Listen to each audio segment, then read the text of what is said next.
देखो, एक पुल तो होता है नदियों के ऊपर, तो नदियों के पुल पर, नदियों पर पुल होता है, यानी नदी के इस किनारे को उस किनारे से जोड़ दिया। लेकिन राम कैसे हैं? धर्म सेतु, यानी जितने भी धर्म है उन सब धर्मों को जोड़ने वाले। कहने का तात्पर्य ईश्वर एक धर्म का नहीं है, जितने भी धर्म हैं, जितने भी धर्म हैं उन सब धर्मों को ईश्वर जोड़ता है। या ऐसे कर लो, कोई कुछ भी कहे लेकिन सारे धर्म किधर जाते हैं? ईश्वर की तरफ। क्योंकि कहीं भी जाओ, कहीं भी जाओ, ईश्वर आपको वहां मिलेगा।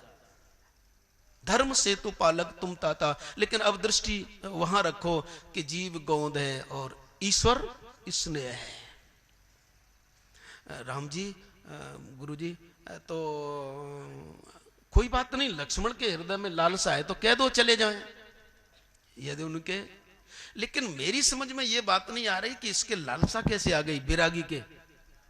तो बोले लालसा तो है, लेकिन नगर देखने की लालसा नहीं है, देह नगर देखने की लालसा नहीं है, विदेह नगर देखने की लालसा है। इन लक्ष्मण के लालसा तो है, लेकिन देह नगर देखने की लालसा नहीं है। जाय जनकपुर आइए देखी, और जनक विदेह है कि नहीं? बोले ये देह नगर नहीं देखना चाहते।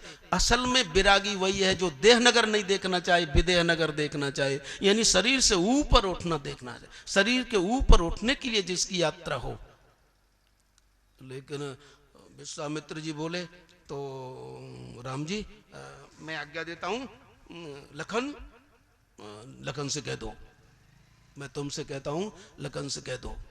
अच्छा, लखन में और राम जी में दूरी क्या है? ये इधर चरण दबा रहे हैं, ये इधर चरण दबा रहे हैं। लेकिन राम जी से क्यों कह रहे हैं?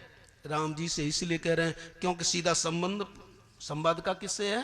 राम जी से। बोले अच्छा तो कह दो। बोले गुरु जी एक बात है। बोले अब तुम्हारी बात हो गई? हाँ, क्या? आपकी आज्ञा हो जाए, जो राउर अनुशासन पावो, नगर दिखाए तुरंत ले आवूं। आपकी यदि आज्ञा हो जाए तो मैं भैया को नगर दिखा लाऊं। अच्छा, तो तुम दिखाना चाहते हो? बोले हाँ। तो एक बात मैं तुमसे पूछता हूं, तुम कभी जनकपुर आए हो? विश्वामित्र जी ने पूछा कि तुम कभी जनकपुर आए हो? बोले गुरुजी नहीं, मैं पहली बार आपके साथ आया हूं। तो पहली बार मेरे साथ आए हो तो इस दृष्टि से यह जनकपुर तुम्हारे लिए भी नया है और लक्ष्मण के लिए भी नया है। यदि किसी ने पहले कभी देखा वो तो दिखा लाए, तुम क्या दिखाओगे? यदि पहले आए होते तो मैं मान लेता कि तुमने जनकपुर देखा है इसलिए दिखा लाओगे। तो तुम भी पहले आए हो, ये भी पहले आए, तो तुम क्या दिखा के लाओगे? गुरुजी कुछ बातें ऐसी होती हैं जो कान में कहने की होती हैं। मैं ये बात आपके कान में बता सकता हूं, वैसे नहीं, स्पष्ट में नहीं बताऊंगा। बोले कहो राम, ये तो कोई विशेष ही बात है। लक्ष्मण जी के हृदय में विशेष लालसा, और ये जो संवाद चल रहा है, बोले जरूर कोई न कोई विशेष बात होगी। और ज्यादा विशेष बात कान में कही जाती है ना। बोले मैं कान में कहूंगा। बोले कान में क्या कहोगे? जो राव और अनुशासन पावो, ये तो बिल्कुल स्पष्ट कह दिया सबके सामने, आपकी आज्ञा हो तो। लेकिन जब उन्होंने कहा कि कोई खास बात, बोले कान में कहूंगा। बोले कान में क्या है? बोले नगर दिखाए, यहां तक तो स्पष्ट है, लेकिन तुरंत ले आवो, ये कान में कहा। जो राउर अनुशासन पावो, नगर दिखाए, इतनी बात तो सबके सामने कहा, लेकिन तुरंत ले आवो, ये कान में कहा। बोले इतनी बात कान में क्यों कह रहे हो तुरंत ले आवो? बोले प्रभु, जैसे इंद्रो मायावी पुरु रूप ईयते, जैसे कि वह इंद्र, वह परमात्मा अपनी माया से अनेक रूप बनाता है, तो आप भले ही कहो कि लक्ष्मण वैराग्य है, लेकिन ये भी तो अनेक स्वांग चल रहे हैं। कभी कोई कुछ है, कभी कोई कुछ है, कभी नौकर मालिक है, कभी मालिक नौकर का स्वांग खेले, लेकिन इस समय लक्ष्मण यहां जीव है। बोले ये लक्ष्मण जीव है बोले हाँ क्यों? बोले अभी भक्ति की प्राप्ति नहीं हुई है इसलिए। अरे जब सीताराम का विवाह हो जाए, तीनों मिल जाए, तभी तो वैराग्य होगा। अभी जीव है। राम तुम तो ज्ञान हो, बोले मैं तो ज्ञान स्वरूप हूं। और लक्ष्मण जिसके लिए आप कह रहे हैं वो ठीक है, वो बैरागी है, लेकिन बैरागी तो तब होगा जब मेरा सीता जी से संबंध हो जाएगा और ये मेरी सेवा में आ जाएगा, तभी तो बैरागी होगा। अभी कहां बैरागी है? अभी तो यह जीव है। तो बोले फिर? बोले प्रभु आप जानते हो मैं इसके साथ जाऊंगा तो फायदा रहेगा, भले ही मैंने नहीं देखा है, लेकिन मैं इसके साथ जाऊंगा। ठीक है चले जाओ। राम इतना मैं जानता हूं कि तुम ज्ञान स्वरूप हो, साक्षात परमात्मा हो। प्रभु ब्रह्मण्य देव में जाना, मैं जानता हूं कि तुम साक्षात परमात्मा हो। तो भगवान बोले मैं साक्षात परमात्मा हूं, इसीलिए तो इसको घुमाने के लिए ले जा रहा हूं। क्यों? क्योंकि अकेला जीव यदि घूमने के लिए जाएगा तो वो कहीं न कहीं गोंद की तरह चिपक जाएगा। अकेला जीव यदि कहीं जाएगा तो वो चिपक जाएगा, लेकिन साथ में परमात्मा होगा तो नगर दिखाए तुरंत तुरंत ले आओ, इसके साथ में रहूंगा तो इसे चिपकने नहीं दूंगा। क्योंकि अकेला जीव जहां जहां जाता है चिपक जाता है, लेकिन मैं यदि इसके साथ रहूंगा तो इसे कहीं चिपकने नहीं दूंगा। तो ये जीव और ईश्वर में इतना अंतर है कि जीव तो अविस्नेह है, गोंद है, लेकिन ईश्वर स्नेह है। भूतानाम ईश्वरोपि सन्, तो मैं भूतों का स्वामी हूं और अपनी प्रकृति के बस में होकर, यानी स्वभाव के बस में होकर, जिसका जैसा स्वभाव है। अब जानना पड़ेगा कि भगवान का स्वभाव क्या है। तो भूतानामी स्वरूपि सन्, श्रीमद् भगवत गीता का एक एक पद संपूर्ण भगवान का संपूर्ण वर्णन करता है। अरे हाँ वो तो रह गए, चलो मेरा ध्यान गया। तो रामानुजाचार्य जी ने तो कह दिया, इसीलिए तो कहते हैं कि थोड़ा समझाने वाला भी होना चाहिए, नहीं तो साहब कहीं के कहीं चले गए, चिपक जाते ना हम कहीं के, वो कहाँ रास्ते से भटक जाते। बढ़िया रहा। तो रामानुजाचार्य जी ने कहा कि परमात्मा इसलिए निराकार है क्योंकि नितांता आकारानि वर्तन्ते यस्मिन, जिस परमात्मा में सारे आकार निवास करते हैं, सारे आकार उसमें निवास करते हैं, इसलिए वो ईश्वर है। और जब मध्वाचार्य जी से पूछा कि आप भी बता दो, आप बताओ कि ईश्वर निराकार कैसे है, तो मध्वाचार्य जी ने कहा निर्मितानि सर्वाणि आकारानि येन स ईश्वर। बोले जिसने सारे आकार बनाए हैं वो ईश्वर है। निर्मितानि, नि का मतलब यहां नितांत नहीं, निर्मित। निर्मितानि आकारानि सर्वाणि येन इति, यानी जिसने सारे आकार, जिसके द्वारा सारे आकार निर्मित हुए हैं, जिसने सारे आकारों को बनाया है। और इस सिद्धांत को लेकर के न्याय दर्शन, वैशेषिक दर्शन और मध्वाचार्य जी तीनों लिख लीजिए इस सिद्धांत को लेकर।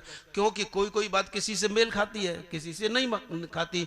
तो मध्वाचार्य जी की और न्याय दर्शन की और वैशेषिक दर्शन की, इन तीनों की यहां एकता है। न्याय दर्शन, वैशेषिक दर्शन और मध्वाचार्य जी ये कहते हैं कि ये जो जगत है वह ईश्वर के द्वारा निर्मित है, ईश्वर इसका करता है। ये किसने मानी?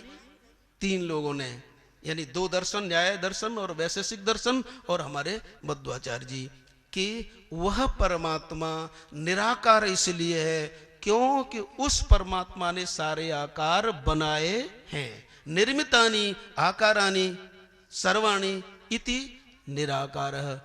अब ये कितना भी जोर लगा लो, कितना भी जोर लगा लो, लेकिन किसी भाषा के द्वारा निराकार का अर्थ नहीं निकलेगा। लेकिन संस्कृत भाषा का ऐसा चमत्कार है, देखना कुछ दिनों बाद ये कंप्यूटर में जो क्या होता है, ये जो बनाते हैं, कुछ मेरे को ध्यान नहीं रहा है, कंप्यूटर पर संस्कृत भाषा आएगी, जिससे कि ये सारे के सारे, क्योंकि अब वैज्ञानिकों ने ये सिद्ध कर दिया है कि विश्व की सबसे श्रेष्ठतम भाषा संस्कृत है, कंप्यूटर उसके द्वारा काम किया करेगा।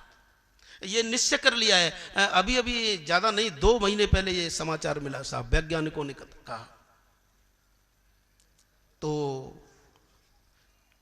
निराकार का अर्थ मध्वाचार्य जी का हो गया, आपका रामानुजाचार्य जी का हो गया। तो न्याय वैशेषिक दोनों एक मत हैं और मध्वाचार्य जी 3 मिल गए।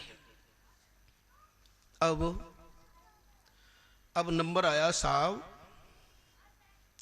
शंकराचार्य जी को पीछे ले लेता हूं, आएंगे वो भी। हाँ, क्योंकि जो सबसे बड़ा होता है ना, वो फिर पीछे से ही बोलता है, इसलिए उनका भी मैं देता हूं पीछे से। बोलो सच्चिदानंद भगवान की। आइए 2 मिनट नाम ले लेते हैं। श्रीमन नारायण नारायण नारायण,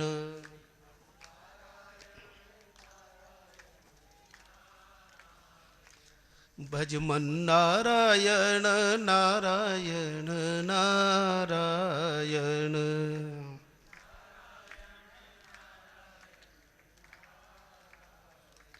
जय जय नारायण नारायण नारायण,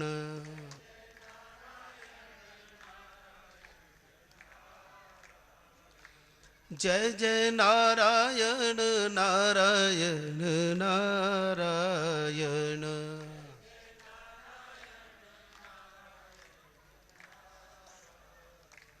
मेरे नारायण नारायण नारायण,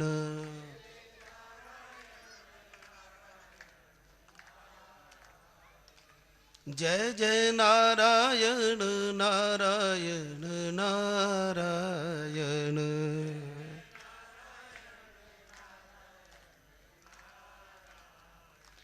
जय जय नारायण नारायण नारायण,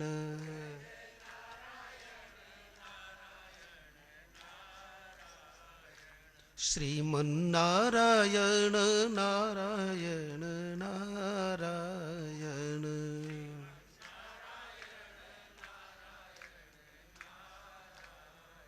बोलो निराकार भगवान की, सद्गुरुदेव भगवान की। जहाँ ये गीता की किताब थी ना, वो स्वामी जी के पास ही बैठता है, पंजाब में, कुरुक्षेत्र हरियाणा। देखो वहां से दौड़े चले आए साहब, देखो ये गीता का आकर्षण है। तो मध्वाचार्य जी ने बता दिया, रामानुजाचार्य जी ने बता दिया, और मध्वाचार्य जी न्याय और वैशेषिक दोनों के साथ बैठ गए। मध्वाचार्य जी ने कहा कि ईश्वर जगत का करता है। न्याय दर्शन ने भी कहा कि ईश्वर जगत का करता है, वैशेषिक ने भी कहा कि ईश्वर जगत का करता है। हां, अंतर इतना है, इतने इन बातों में तो इन 3 का मेल खा गया, किंतु इतने से मेल नहीं खाया मध्वाचार्य जी का कि न्याय और वैशेषिक जो दर्शन है वो ईश्वर को जगत का कर्ता तो मानते हैं, लेकिन उपादान कारण नहीं मानते। निमित्त कारण तो मानते हैं, लेकिन उपादान कारण नहीं मानते। खैर चलो साहब, फिर हम भटक जाएंगे, वो कारण में फंस जाएंगे। तो निराकार पर दृष्टि दो, जिसके लिए हम लड़ मरते हैं कि ईश्वर निराकार के, साकार के, क्या। तो अब वल्लभाचार्य जी आए। वल्लभाचार्य जी से पूछा कि जो वेद नेति नेति कहते हैं कि परमात्मा नेति नेति, निराकार निराकार, इसके बारे में आपका क्या विचार है? वल्लभाचार्य जी से, जिनका कि पुष्टि संप्रदाय है, आप बताओ कि निराकार परमात्मा के बारे में हे वल्लभाचार्य जी आपका क्या मत है? तो मुस्कुरा करके बोले,